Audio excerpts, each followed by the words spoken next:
Hello, my name's Damien Miller. I'm Head of Strategic Communications at the Embassy of Australia in Washington, DC. I'm a descendant of the Gungaloo people of Central Queensland. Bimbi Curry, all greetings in the language of the Gungaloo. I'd also like to acknowledge the traditional owners of the land I'm on in Washington, DC, the Piscataway and Nacotchtan people.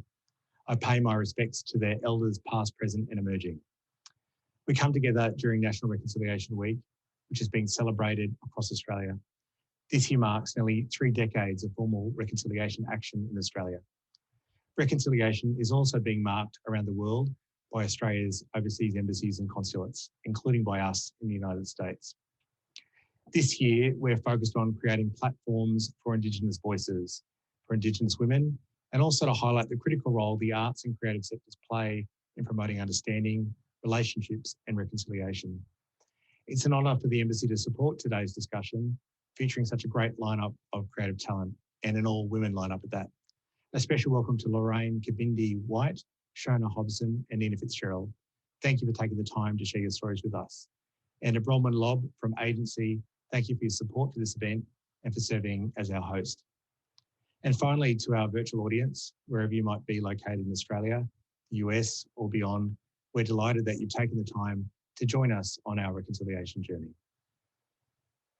Thanks, Ambassador Damien Miller. I would like to welcome you all to this live virtual conversation hosted by Agency Projects.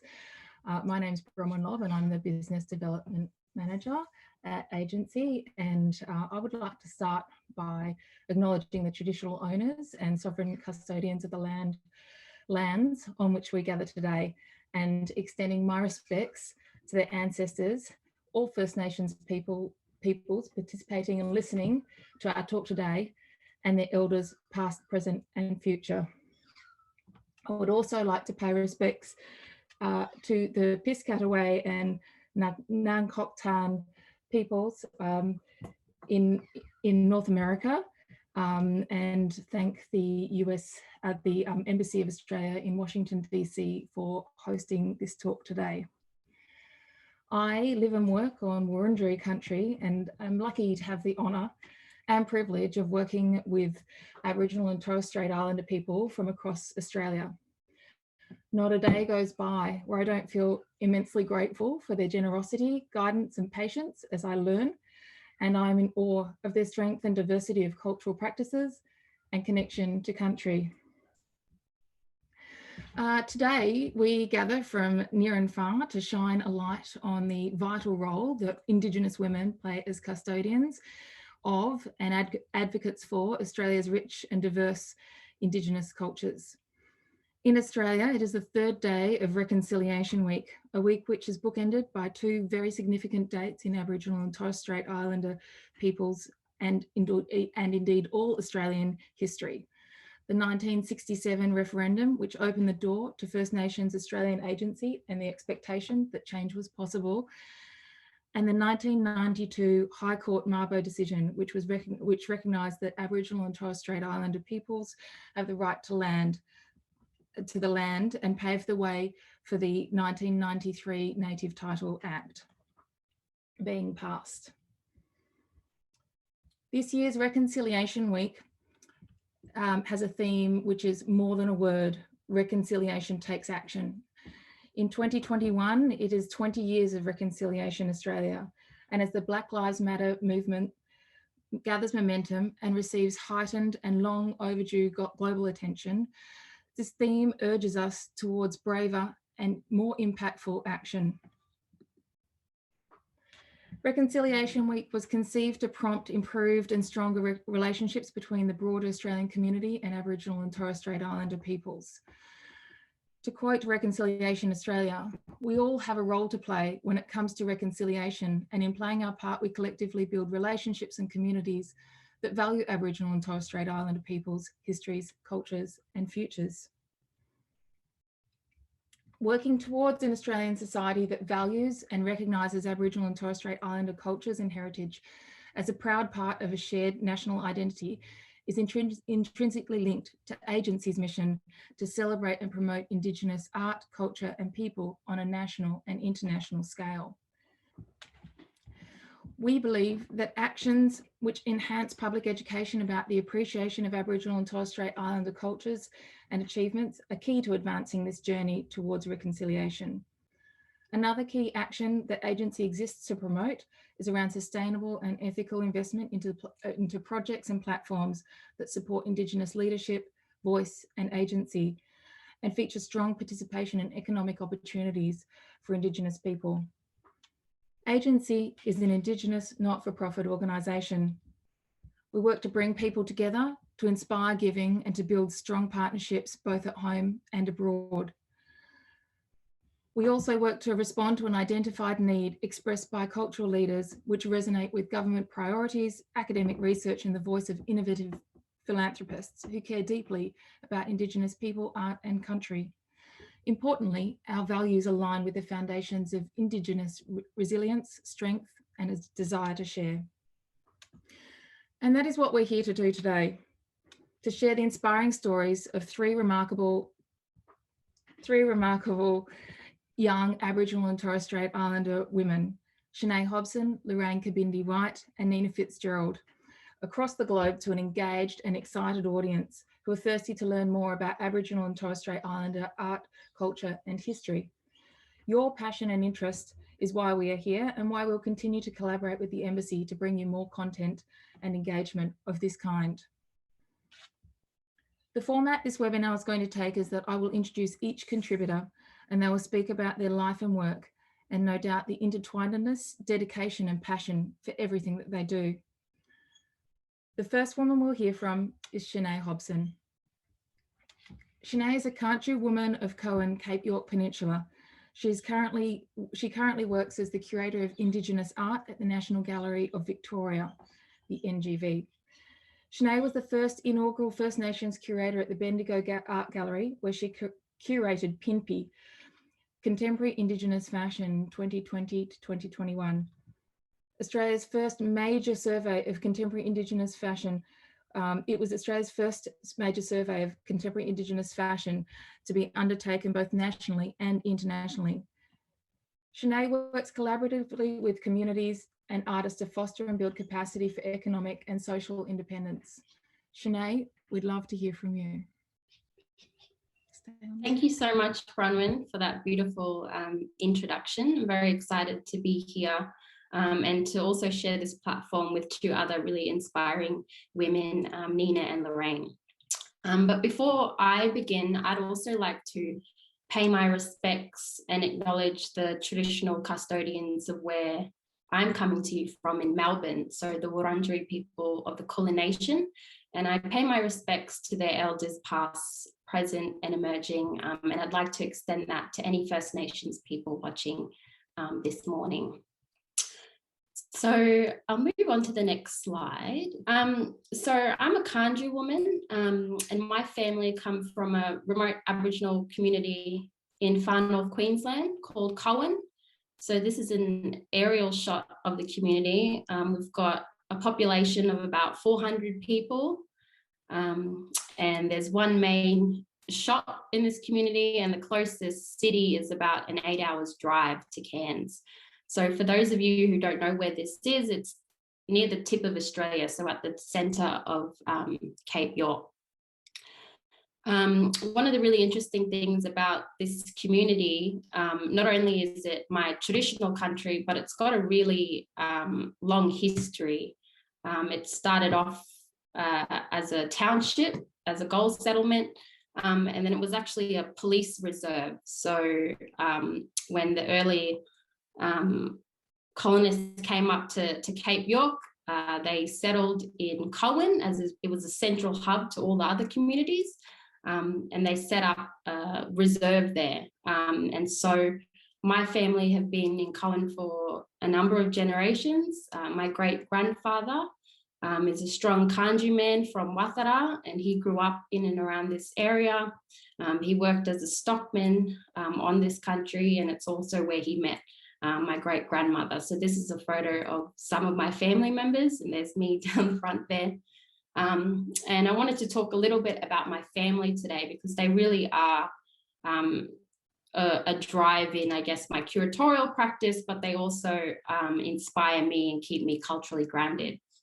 So my mum on the right in the orange shirt is Shonae Hobson, and she's a multidisciplinary artist, and she works in painting and ceramics and photography.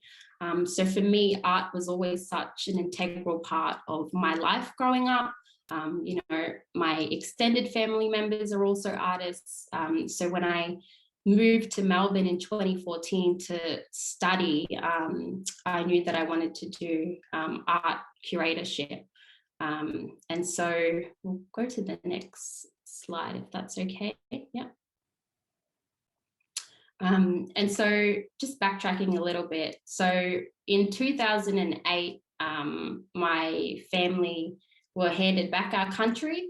And this was a really historical and important moment for us because it meant that we could manage and care for the land and work sustainably on our traditional country. So these are some images of my family and the local ranger program that we've got. And one of the things I think is really important for people to understand is, you know, art and country and people are all intertwined. So this is a really integral part of Indigenous culture and also Indigenous culture going forward into the future as well.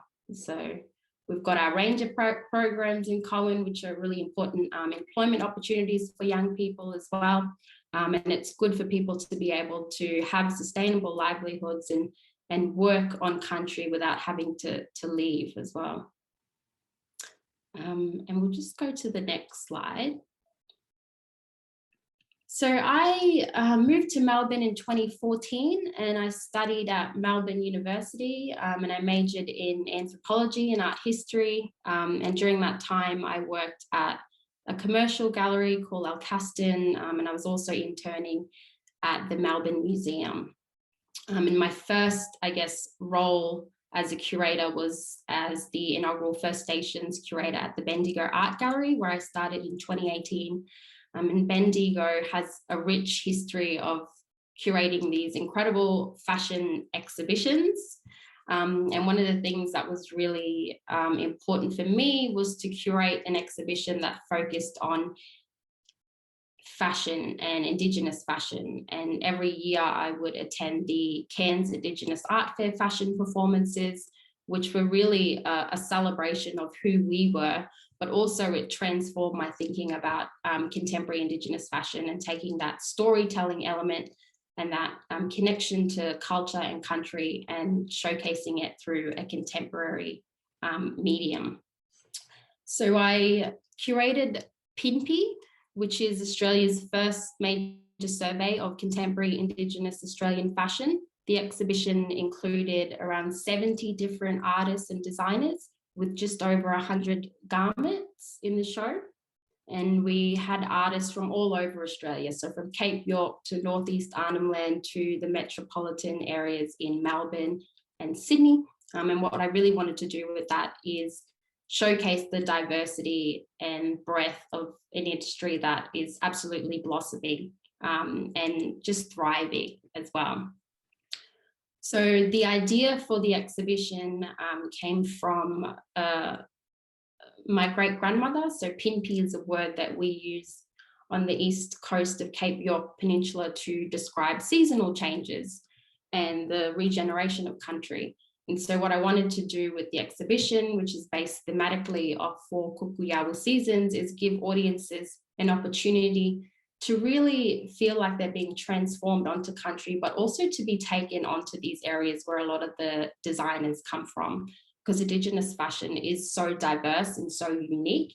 We've got artists working in a variety of different materials, from natural materials sourced on country, including, you know, native bush dyes and plants and fiber material, to artists working in more contemporary forms. And I'll talk a little bit about that.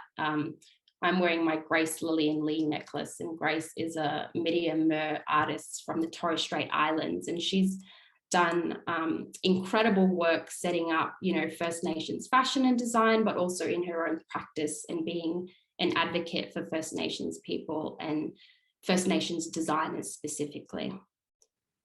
So the garment in this image is by Linnell Young, and she's a fashion designer based in Melbourne.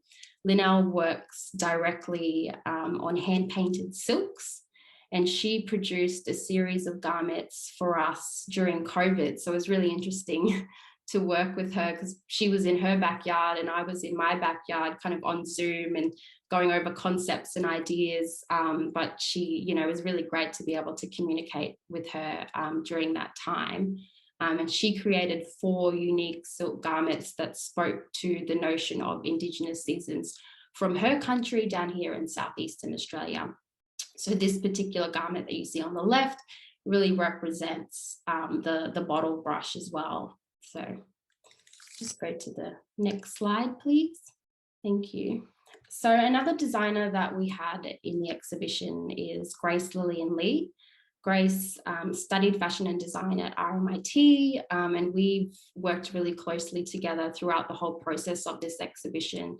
And we partnered with First Nations fashion design, so we did a lot of cross promotion in terms of audience engagement and some of our programming, and getting Grace to speak as well about her practice, which was all online, of course, for the COVID. So this is her beautiful body adornment sculptures.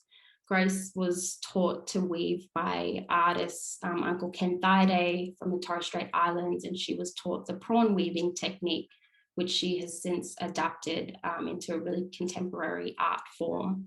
So it was really exciting for me to be able to work with so many inspiring and talented Indigenous female artists who are really at the forefront of contemporary art practice, and to also showcase to a non-Indigenous audience just the diversity of the makers and the artists in Australia at the moment. Just the next slide, please. Thank you. So this is installation images of one of the exhibition spaces, and we've got 3 designer works here. Shannon Brett, who's based in Brisbane, who is also a curator and artist, and Tegan Cowlishaw's beautiful Deadly Queen jumpsuit, as well as Archie, the label. So in curating this exhibition, what I really wanted to do is really put at the forefront, really highlight Indigenous art practices, because for a lot of First Nations people in Australia, art has been a really important medium for us to really share our stories and talk about our culture and our histories through really innovative forms. And fashion has just been one form that we can share our storytelling. So similar to painting on canvas and ceramics and textiles, fashion is another medium through which we can continue to share our culture, but also it's really accessible as well for non-Indigenous audiences. So I encourage everyone who's watching to really do your research and look at some of the designers' works and support First Nations fashion, because there is so much that can be learned from it, from sustainability to upcycling materials to taking that really holistic approach to caring for the natural environment, and, you know, just showcasing our culture to wider audiences as well. And I think that's it for me. Thank you, guys. Thank you so much, Shonae. What an incredible exhibition. I was lucky enough to see that in Canberra earlier this year after it left Bendigo, where it was for a good chunk of last year when it was quite hard for Melburnians to travel around. So I was so pleased that in the end I got to see the exhibition. It's really beautiful. Such an incredible depth of work. And thanks also for sharing about where you're from and your family. That was really special. We really appreciate it. We'll now hear from Lorraine Kabbindi White, who is an artist who lives in Melbourne. Lorraine is a West Arnhem Kunwinjku Mok clan woman, and her father is a non-Aboriginal Australian. She grew up with her mother's family in Gumbulanya and at Kabulwarnamayo on the traditional country of her late grandfather, who was Lofty Bardial Najamerik one of Australia's greatest painters, and with her father at Jabiru, where she went to school. So as a custodian of the culture and traditions of her people, she preserves her stories that she learnt as a child through her art. Lorraine learned to paint in her grandfather's style at his side, and both on his homelands and on his frequent visits to Jabiru. Her grandfather remains her inspiration, and she continues to paint in his Pacific West Arnhem Plateau stone country X-ray style, depicting spirit beings, animals, and plants from her grandfather's country. Lorraine is currently working on a number of really exciting projects, including preparing for a solo show for Outstation Gallery in Darwin, a collaboration with Marawati and North, who are a fashion label, in addition to her independent business, Stone Country Creations, and the inspiring work she does with her community when she goes back home during school holidays. So Lorraine, over to you. We'd love to hear a little bit about yourself and your family and your work, please. Thanks, Bronwyn. So I'm Lorraine Kabbindi White. I'm from Gubbalwanamyo in Western Arnhem Land on the Liverpool River. My clan is Mok, and our country and dreaming is bush honey dreaming, Angungjang. So our main responsibility, cultural responsibilities, looking after our land, but also neighbouring clan groups' land as well. And this slide here shows myself and my grandparents, Barayal Najamerik, and my grandmother Galkiwara, who's from the Bullman region, so just past Catherine. And yeah, if you could go to the next slide. Growing up, my grandfather taught all of us grandkids the responsibility and the importance of looking after country. And this image shows my grandfather showing us the sacred tree on Gubbalwanamyo, which is called Norne. And the old people would used to get a stone axe and hack into the tree and leave scars on it as a way of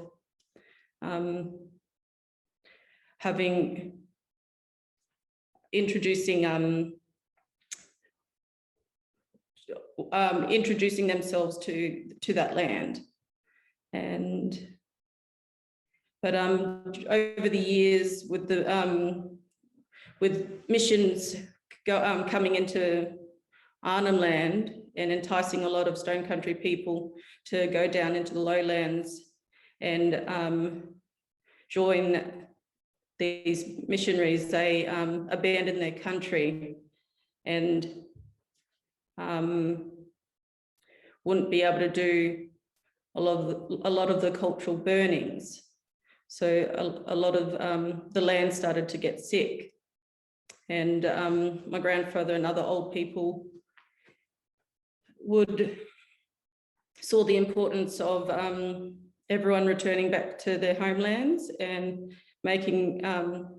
helping the country to heal itself.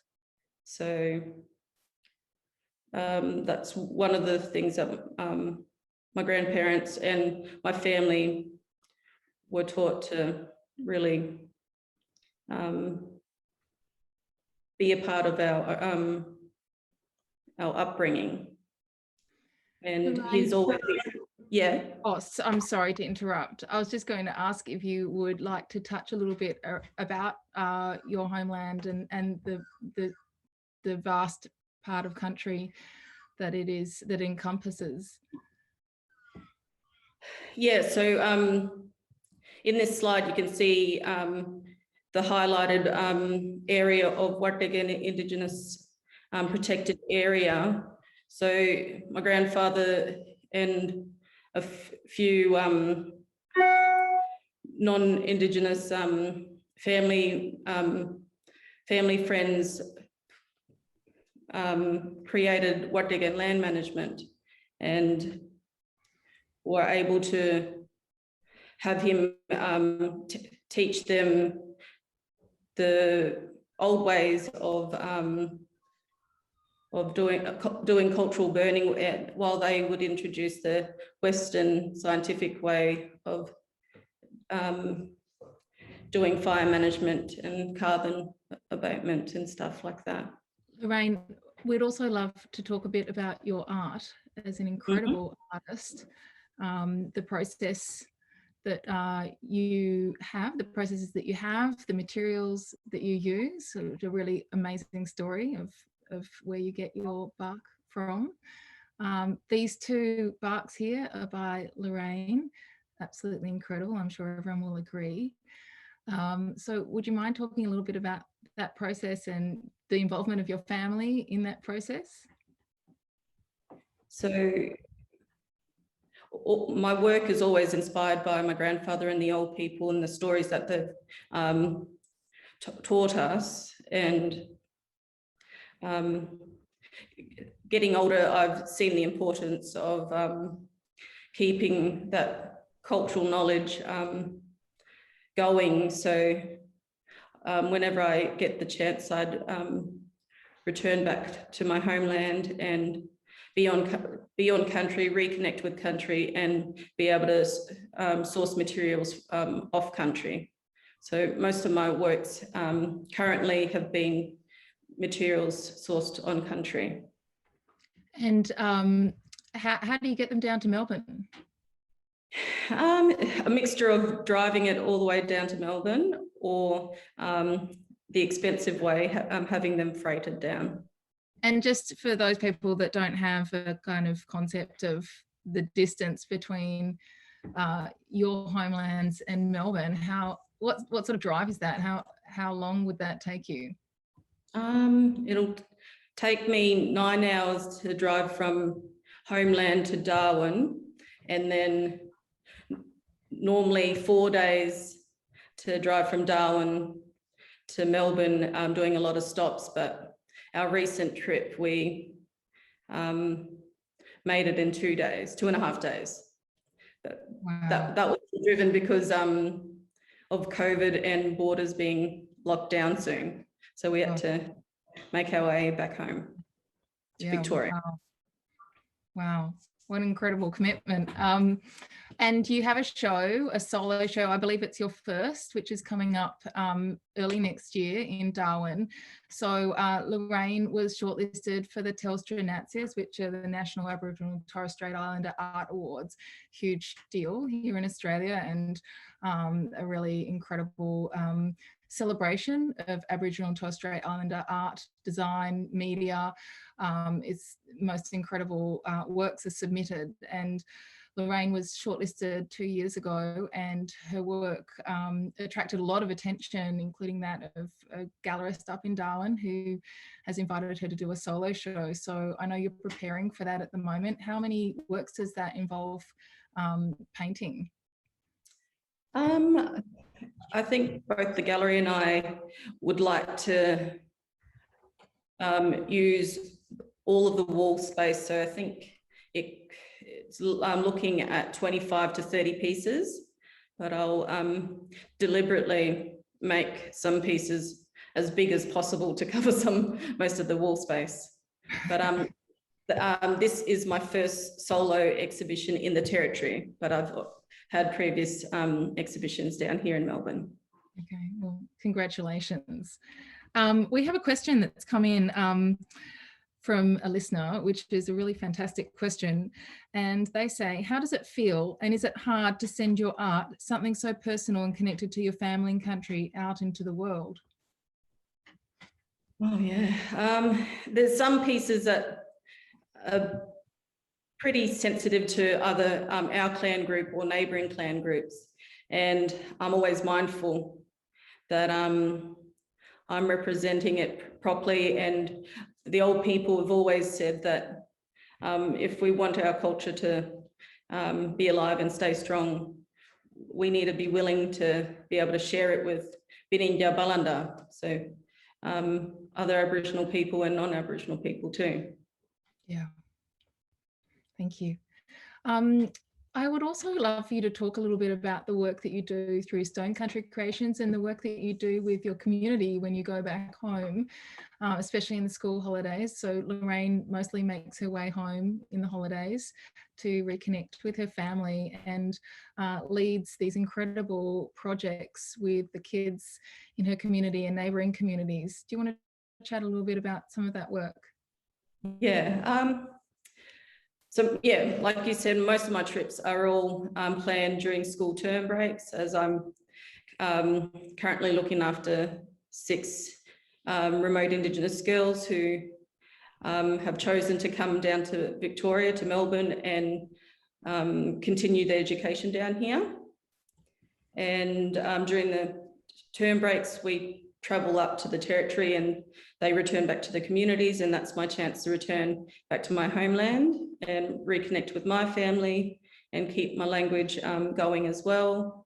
And lately I've been enjoying my trips going back to my community because I've been able to, through Stone Country Creations, do some art projects and get the kids engaged in art and designing on bonnets and car doors and of colourful pieces of signage for around the roads. So our latest workshop was that the kids and I created a signage at our community's airstrip that will direct visitors to go to different homelands.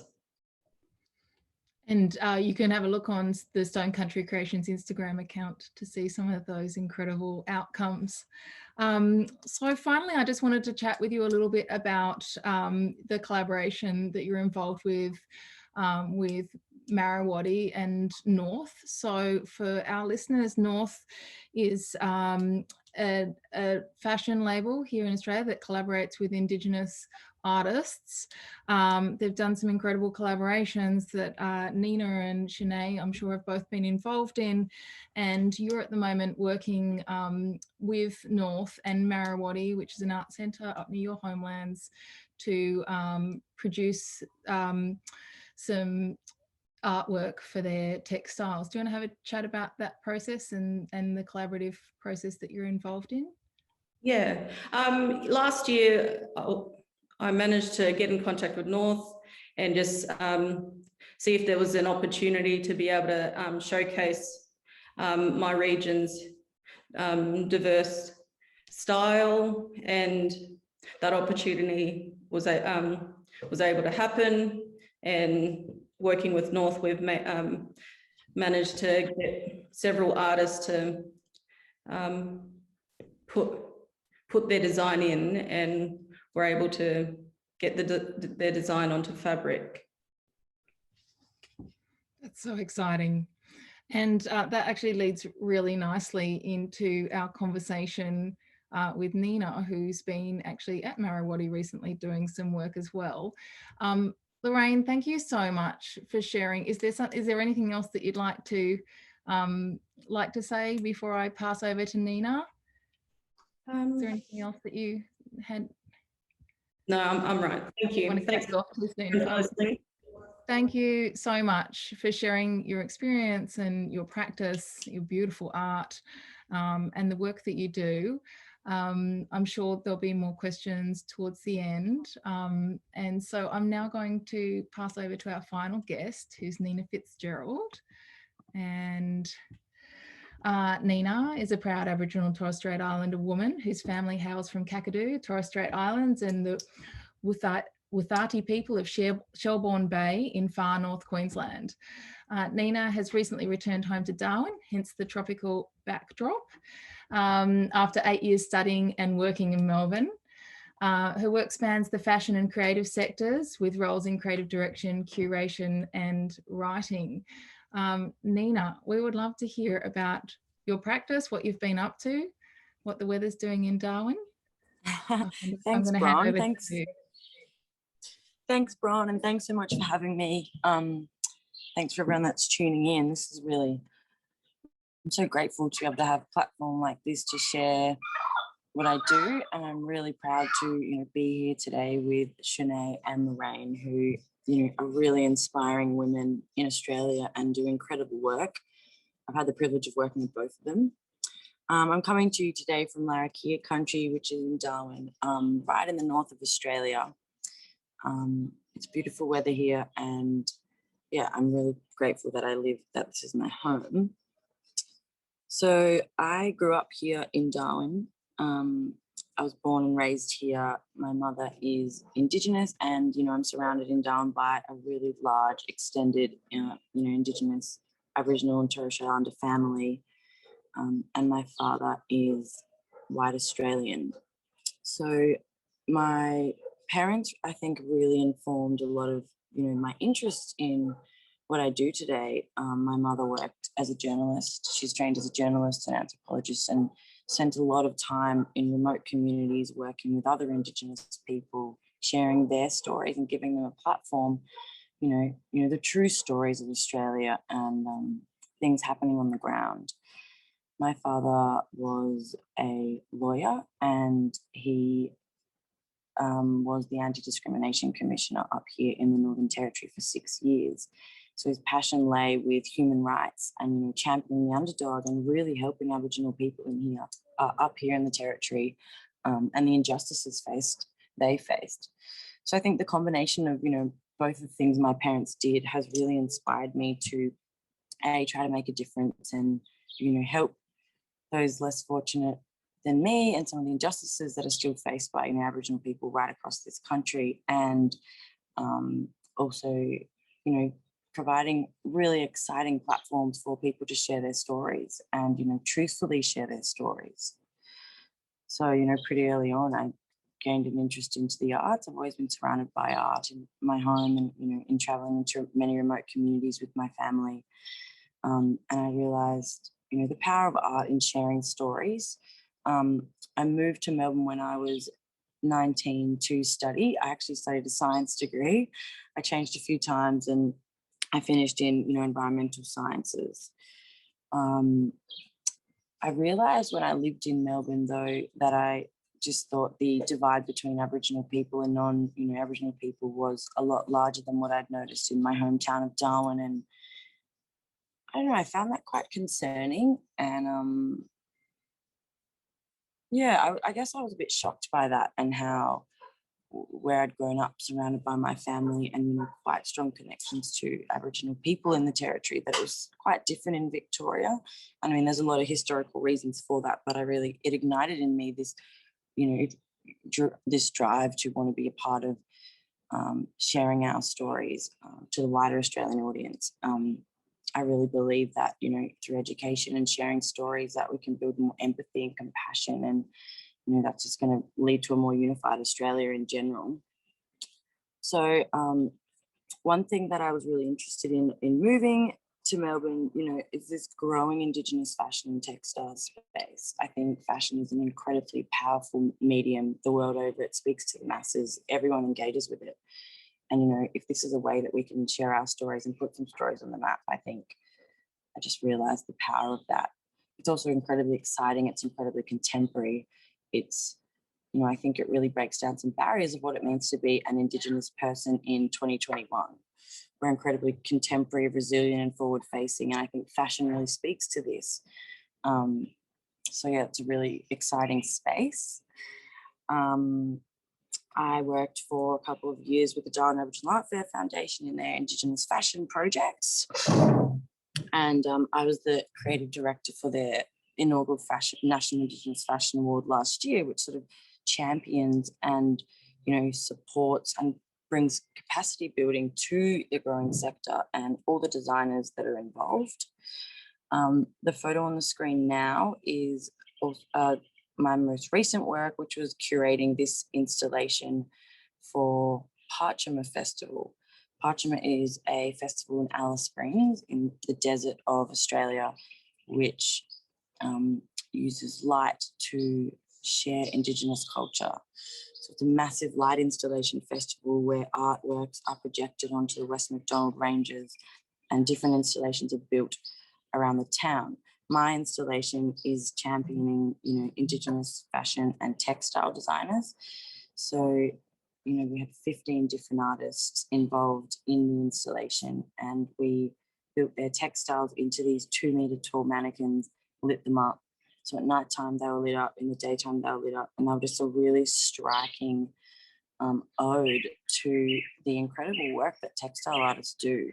Largely remote artists, so they're working in really small communities, far from any, large regional centres, and the output of the art and the textile design is really incredible, and it's very inspiring work. So I was really proud to showcase this on such a stage, and again, it goes back to that idea of this really contemporary, forward-facing notion of Indigenous arts and culture. It's a very new way to showcase textiles, and it takes it away from fashion just being fast fashion and disposable, and sort of really honours, the story within these textiles and the value of them through an installation like this. So I was really proud to be a part of that. What's my next slide, Bron? I'm not actually sure what else I've got in here. So these are just a few. I also like, oh, sorry, Bron. Sorry, I was just going to say, this is your last slide, and I've actually got a couple of questions for you too. But awesome. If you want to yarn away about this. And yeah, briefly to this. So in 2 of the photos, I'm holding a camera. I take a lot of photos. I shoot film normally, but I'm also increasingly moving into some digital stuff. So they're just photos of me. I'm out on country. I'm actually in Lorraine's home in those photos, just near and in her hometown. And as you can see, I was just doing some work there. The photo on the far right is a project that I've started doing with North, so the collaboration that Lorraine just spoke about. Again, it's through this storytelling. So I'm taking photos and I'm interviewing weavers about their practice, which I am so excited to undertake, and I've really loved doing that. So that's just a sneak peek in some of the photos that are going to come out with that collection when it's released. The second photo is actually a photographic exhibition I've curated for a festival that I'm also the creative director for this weekend. It's showcasing First Nations photographers, which is basically the idea behind it is just giving, having First Nations people behind the lens instead of only in front of it. So that's a really exciting exhibition.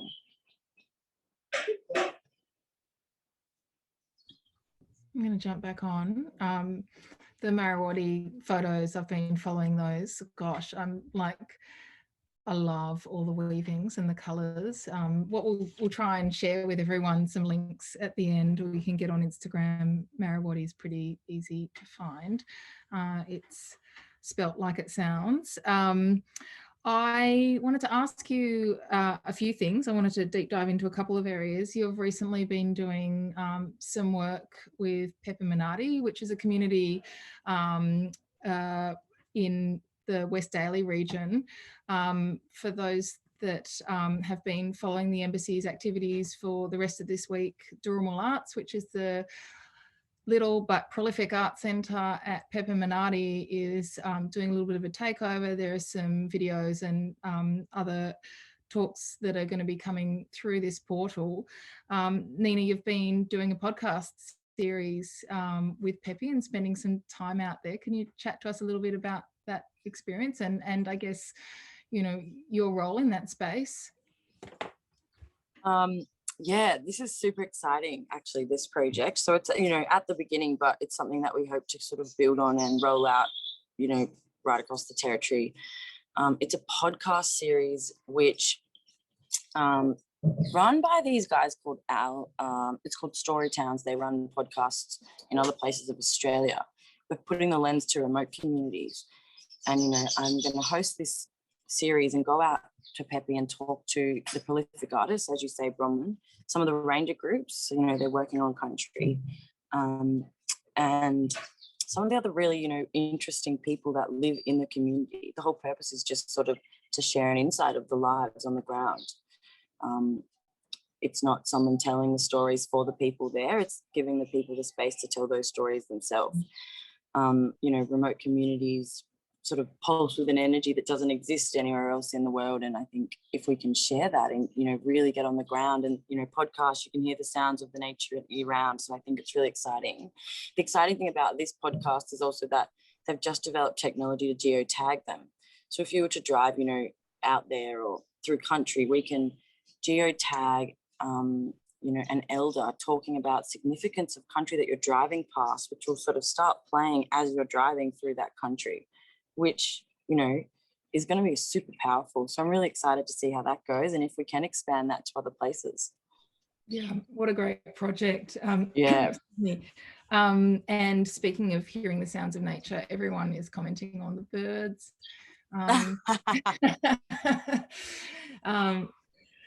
We're all just wishing we were in tropical Queensland. In tropical Northern Territory in Darwin. It's not bad. Speaking of Darwin, we also wanted to just ask you a little bit about some work that you're doing in curating work that you're doing with House of Darwin and agency for the Darwin Festival.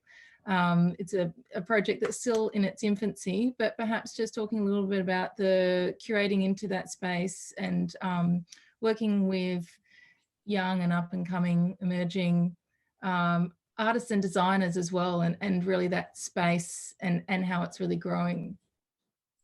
And also Lorraine's involved in that project as well, to curate. What a team. So that, you know, I believe, yeah, you were right, it's really in its infancy, but I believe that that project came about because, you know, through conversations about how, I kind of touched on it before, how resilient and forward-facing Aboriginal and Torres Strait Islander Australia is, and how, you know, in 2021, what it means to be an Indigenous person is so vastly different to, I think, what people believe it is. I mean, I think there's just such a range of, well, obviously there's a huge range of cultures in this country, but then, you know, a range of lives and lived experiences, but that, you know, we're all still Indigenous. So I think in the art world, what we're seeing is these incredibly contemporary iterations of culture, whether it's through photography, whether it's through fashion, and all these interesting multimedia outlets that our young people are turning to share their stories and their truths. And yeah, so I think this was born out of that. We just wanted to showcase, I guess, they're kind of emerging and, like, you know, really exciting new artists. And I think potentially the kind of art that isn't going to get shown in, you know, a huge art award and the art awards that exist, or, you know, some of the major galleries. So I think it's really exciting that we're going to carve out a space to showcase some of those things. Yeah, I feel like there's a real urban Indigenous art movement as well, which, you know, is becoming more and more obvious in cities. I feel, you know, murals and other great work. Murals, yeah. Yeah, just, yeah. So I'd love to invite Lorraine and Shonae to join us again with their videos, because we have a couple of questions to end, to end the talk today. Firstly, thank you, Nina. Thanks for sharing your journey with us. Thank you to all three of you. So I've got two questions. One's for all of you guys, and maybe Shonae, you might want to kick off with a response. Sorry to throw you in there, but I think you might have something to say about this, and that's there's a lot of labour involved in educating non-Indigenous Australians about your culture and the importance of reconciliation. What sustains you? I think as a curator at a large institution, you know, like, there's not just a lot of labour, but there's a lot of expectation and additional requirement of Indigenous people within workspaces to kind of shoulder that responsibility for and educate their colleagues and the general audience that they're speaking to. So do you want to just have a little chat about that and perhaps just your experience? Thank you. And thank you to the person who asked that question, because it is a really important one. And I think working as a First Nations curator in a very Western kind of institution, there are a lot of things that you have to come up against that aren't always, you know, very culturally safe, or isn't done in the way that you would do it in your community. So there's that, I guess, barrier of kind of, as a curator, you're the conduit between your mob, your community, but also the Western world as well, because your role is really to, you know, showcase artists' work and educate people, because museums are really important spaces where we can have a voice, where we can showcase the incredible work that our artists are doing, whether it is political or artists is talking about, you know, their country and their culture and their contemporary stories. And so, yeah, I see my role as really important. For me, what keeps me sustained and what keeps me grounded is my family and my culture. The most rewarding aspect of my job is really being able to work with artists and listening to them and hearing their stories. And for me, that just fuels what I do and really just motivates me to work hard, and also to really be that platform, or, you know, the doorway to get Indigenous voices into these Western spaces in all aspects, whether that's through programming, exhibitions. You know, curating the first First Nations fashion exhibition was very exciting. And I hope that, you know, there's been other really great fashion projects that have happened before that and also after that. So I just hope in some way what I do is really contributing to, you know, uplifting my people, but also being a voice as well. Totally. Yeah. Shonae, it totally is.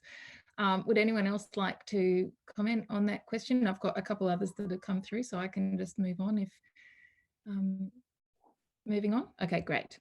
So the second one for maybe I'll let whoever wants to speak to this. So in regards to reconciliation, do you feel you have unique responsibilities as artists, leaders, women, and cultural representatives? This is, it's an interesting topic, reconciliation in Australia, and some people feel quite strongly that it's another responsibility that becomes quite loaded for Indigenous people, that, you know, it's just another point of extra responsibility. But I would, you know, I would be really interested to hear your viewpoints on that if you've got them. Nina, do you want to jump in? Yeah, I was going to say, do you mind saying again? Sorry, I just missed the very start of the question. In regards to reconciliation, do you feel you have unique responsibilities as artists, leaders, women, and cultural representatives? I guess the way, I don't know, I mean, Shonae kind of touched on this already, I think, and like, you know, well, Lorraine's an artist herself, but works on behalf of other people and works with young people. And I think in all of our roles, we work for not only ourselves and our own families, but, you know, in sharing the stories of so many others. So I guess there's a responsibility in that, but I don't know if I think of it as a responsibility, or I don't feel heaps of pressure from that, because it's what I'm so passionate about and what I want to do every day. And that's what drives me. I know there's people that do feel a lot of pressure, and yeah, maybe I can't speak for Shonae and Lorraine. But yeah, I think it's just something that drives me, and yeah, I mean, as I said right at the beginning when I introduced everyone, I'm just daily amazed at the people that I work with, their willingness to share and to teach and to be so patient with white Australia as we learn about our history, you know, that was just swept under the carpet for so long. And it's, you know, I'm just personally so grateful that you are also willing to be in this space and to share, and still be willing to provide us with knowledge and tools to help us understand and empathise, and to thanks, Bron. I guess just on, sorry, I just will add to that. I think while yeah, it's not like I feel like a massive responsibility. I think there's definitely times when you do want to make sure that you're doing justice to the stories that you're sharing of others or yourself or, you know, our own family. So, I mean, I guess that is the responsibility that we all have. But what I guess I was trying to say before is it's almost an inherent thing. Like, we've grown up and that's how we've always been and had to carry ourselves. I think more the challenge on that is, or frustration is when sharing it with other people is how diverse Aboriginal and Torres Strait Islander cultures are. I think people have a really preconceived conception of what it is to be an Aboriginal and Torres Strait Islander person. So I guess there's that sort of responsibility, and it even borders on a frustration that people need to be more open-minded to what we're sharing, because I think it's all relevant and it's all part of being an Indigenous person today. Yeah. And if I could add to that, Bronwyn, just thinking about Nina's point, I think reconciliation is also an opportunity for non-Indigenous people to also come halfway. You know, we can do so much as Indigenous people, and a lot of us, you know, do have a lot of cultural load sometimes, and it can be really taxing. And we are resilient peoples, but it's also an opportunity for non-Indigenous people to really commit to learning about the histories, doing your research, working with artists and communities in an ethical and collaborative manner, but also, you know, supporting events, supporting First Nations voices, privileging those voices, thinking about, you know, how many First Nations people work in my office, you know, that's even little things like that. So being able to have First Nations people at all levels, and as an Indigenous person, as a non-Indigenous person, there's also that responsibility of you know, doing your research, but also taking into account and factoring, well, what am I doing to support First Nations voices, whether that's in my organization, whether that's in my home life or my community, standing up against racism. There's lots that can be done. So it goes both ways. And that, to me, is what reconciliation is really about as well. 100%. Thank you. That's so true. I have one final question, and this one's for Lorraine. And talking about responsibility, and this is in reflecting on that, you have 6 young women under your wing.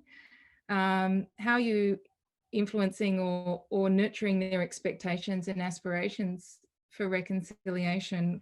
What would you want them to know growing up? What's your role as a mentor and a mother figure in that space? What I always say to them on a day-to-day basis is that keep your head high, be proud of your identity and the knowledge that you have. And each time that you come down to a very non-Indigenous space, always remember that you've got a long line of your family members, community, and your ancestors behind you that will keep you guided, as well as myself being able to guide them through their journey down here as well. Thank you. That's so beautiful. It's something that, no, I'm not a mute. That's something that I'm often so touched, is that strength of family and family culture. And I mean, I don't feel that it's entirely original to Aboriginal and Torres Strait Islander culture, but it is definitely a much stronger narrative. And I'm thinking of an artist who once accepted an award, and she was standing on the stage maybe with 10 other family members. You know, she took it as a collaborative accolade that she and her family received.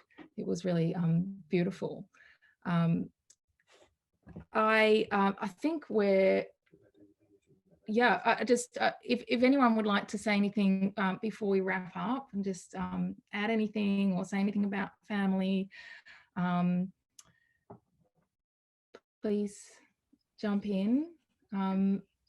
Otherwise, I just, you know, immense thanks to all 3 of you.